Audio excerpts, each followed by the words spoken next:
one of the key things, no matter how great a screenplay is, or no matter what form it takes, really, one has to remember that it's not the final product.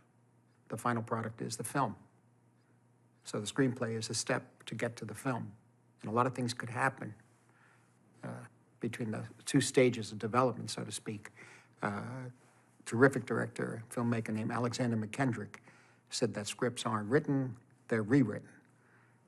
I remember once I was trying to work with a really great writer, and it was a friend of mine warned me, listen, this guy's great. He said, but you only get one draft out of him. For this writer, one draft and his job was done. But for me, it wasn't done. I mean, working that way, I had to find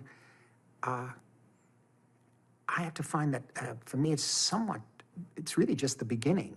I have to go further with it. I mean, I read the draft, and then, I read the draft and I react to it in terms of what I'm seeing in my mind, or it sparks something new for me, and we build on that, or we alter it, and then the next draft sparks something else, and so on and so on. And it really is a process of discovery, but primarily in the case of coming up with an idea, or having a theme that I want to explore, or working on an adaptation of a novel, or a adaptation, I should say, of nonfiction material. In a sense, particularly nonfiction material, it's just the beginning in terms of the script, especially if you don't have a structural concept, visual structural concept, and it's not on the page yet. It's almost a matter of taking it down and in a sense, distilling the nonfictional source material until you get it to the size of a film, in a way. I think it was the story of Sartre writing Freud for John Huston, where he came in, the screenplay was 200 pages, and Huston, and this is paraphrasing, Huston supposedly said, well, it's really good, but it's too long. Could you go back and see, I can't. He said, well, I think I can make it even clearer, and he said, good, well, go ahead and do that. And he came back with a screenplay of 300 pages. And it was clearer. It's just that it still wasn't a picture that Huston could make at that time under those circumstances.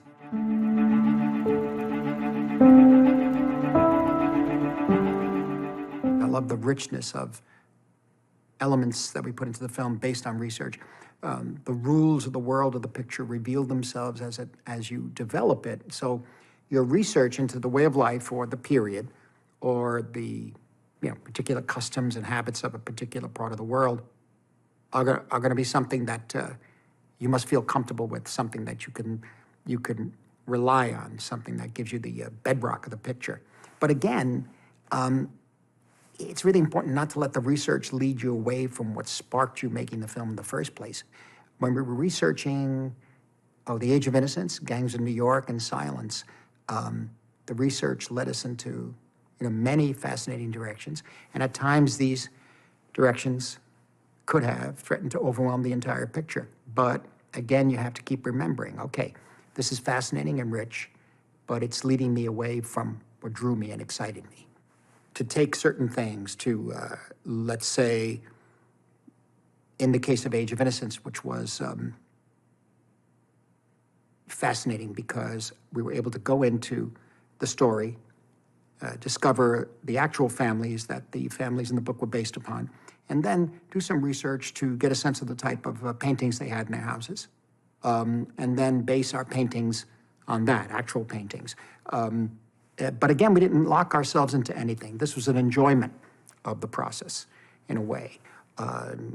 Accuracy is good, but it's well, there's a famous quote, there's nothing more boring than accuracy on a film. So one has to have a sense of how to use it and how to transform it, And in the case of Silence, for example, the research was something that I'd done over a period of years, because I had to feel comfortable with, as much as possible, with 17th century Japan. By the end of the film, the character Rodriguez is laid to rest.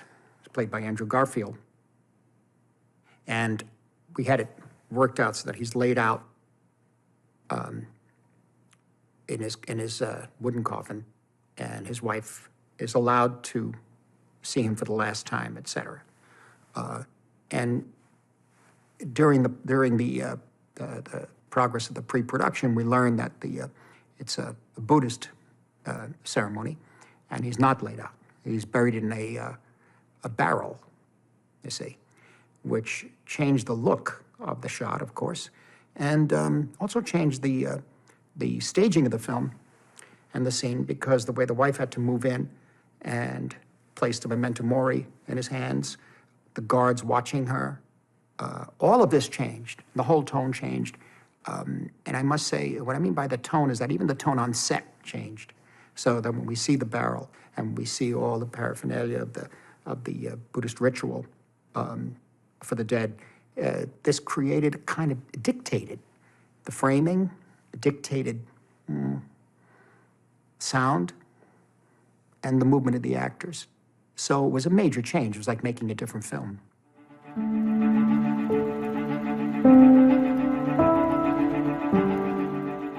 This is really important in the scripting, which usually comes by way of lots of discussion, days and days, and then weeks and weeks, but also in rehearsals. But the rehearsals become almost writing sessions in a way. Wolf of Wall Street was very much that way.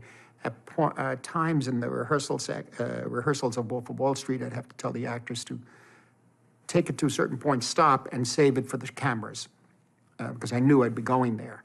And I knew that I would shape it in the cutting in certain ways between Leo and Jonah Hill and all the others, Margot and that sort of thing. So getting the actors involved, let's say in the characters of Casino, you know, De Niro's character and Sharon Stone and Joe Pesci. I mean, the conception of who the character is sometimes changes subtly and sometimes changes greatly, but we're really trying to find, in that particular instance, truth for the characters, so that if something develops a different way in the scene, they know how to move so that it's within character. They know how to respond so that it's within character. Because if you have to explain something constantly to the actor about the world that they're in, and that this person wouldn't say that to that kind of person, or she wouldn't move here, she would, then it's a matter of, then it's just a matter of recasting at that point.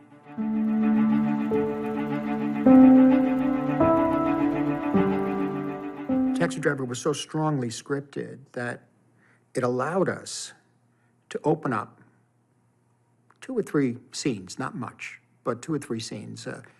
One scene, I think 1 or 2 scenes with Harvey Keitel and Robert De Niro, where we improvise. We would improvise dialogue from a rehearsal, and to the street when we shot the scene.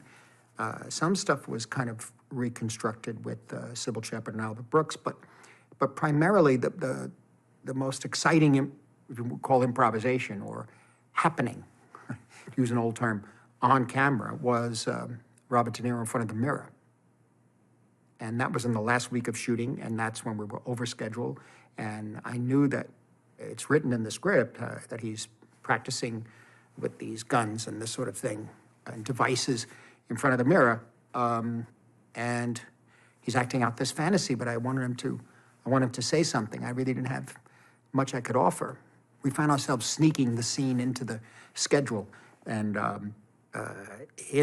what you see on screen is really him revving up and finding that moment, finding that character fully. But that really took, I'd say, about 8 weeks of shooting before getting to that, and we shot it within 2 hours, you know, already pushing against the end of the day. So it was not a relaxed, easy, what I mean by easy, nothing's easy, but what I mean is a relaxed atmosphere, so to speak.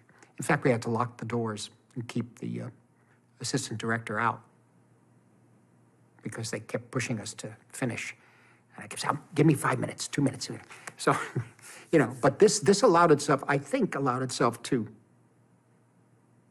the combination of the actors, myself, cameraman, all of us, and the script. We were allowed, or the script allowed us to open it up in places that we don't think, there might be those who disagree, of course, but we don't think that it disturbed the structure of the story. Of course, Goodfellas and Casino was something entirely different. They were very clearly written, but then we went from the page and opened those scenes. Same thing, particularly in Goodfellas, you know. And then, of course, what you really hope for, particularly in films like Casino or Goodfellas, let's say, or Wolf of Wall Street, what happens on the set? And it's always rewritten on the set right there, meaning that you need to allow the life to come through, you know, because you're depicting worlds that have a lot of life in them, you know, in a very overt way. And so that gets us up to a point where you get into the editing room, and that's rewritten there too, sometimes dramatically, altering the structure, or in some cases you do add narration, or you try not to add narration to explain the progression of the story, like exposition, but a kind of another element of commentary.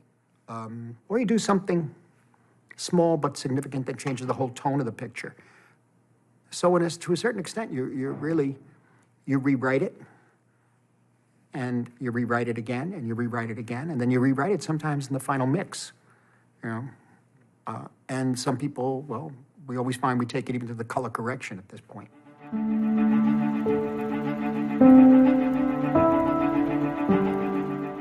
I found that at times, in terms of shooting a film, some films that have a pretty strong plot line, I was able to go in with the actors, with the writer, and rework each scene consistently to the point of staying on track with the plot, but changing characters, changing motivations, all sorts of things, all the way through, and experimenting and trying different things, all the way to the point where I think keeping one character, in this case it was Vera Farmiga in The Departed, keeping her to the end because wanting to see how we could incorporate as best we could in that world of that film, The Departed, how you could incorporate her character, since she is non-active that way. They're all very active, you know?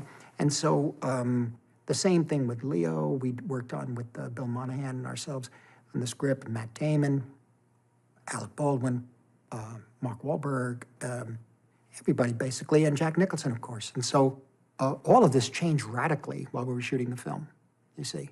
And so it was constantly going off into new territory. And sometimes it may not have worked, I don't know, in terms of my own head while I was shooting it, and thinking, well, maybe I'll try it, I don't know. And then finally we had to come back to the plot, so to speak. I always joke about that, but it's not funny. It's not it's not meant to be funny. It's ironic. I like the plot very much, but I found I was feeling straight-laced about it. And so I wanted to open up character in the world of the fatalistic Irish Catholicism and the underworld, you know, in Boston. And so we just pushed and pushed and pushed, and finally it was redone completely in the editing. We figured out new scenes to shoot, shot them for 4 days, put them in the picture, and that's the final picture. But it was a work in progress more than a number of other films I made over the years. So talking about new elements, for example, there's a scene with Jack Nicholson and Matt Damon in which he taunts Matt about his manhood, you know. And there was a lot of friction, a lot of tension in the scene, and on set. And during it, I realized, well, Matt, you know, one thing is interesting. Since this element came up in this scene, it was in the movie theater. I said, what if part of the problem he's having with Madeline, the Vera Farmiga's character, is his inability to perform as sexually. And so this is something that Matt and I hit on at the same time. And so later we shot another scene underlining that, which also opened it up a little bit for at least her attraction to Billy, you see. But this came out of something that happened with Jack and Matt, and it started to go askew, and we pulled it back and found another value. And in a sense, we thought enriched the character, Matt Damon's character in the picture. There are many different instances of that sort of thing. Some succeed, some don't. Some I don't know. Some I don't know. People tell me if they think they succeed later on, people are watching it and it means anything to them. I have no idea.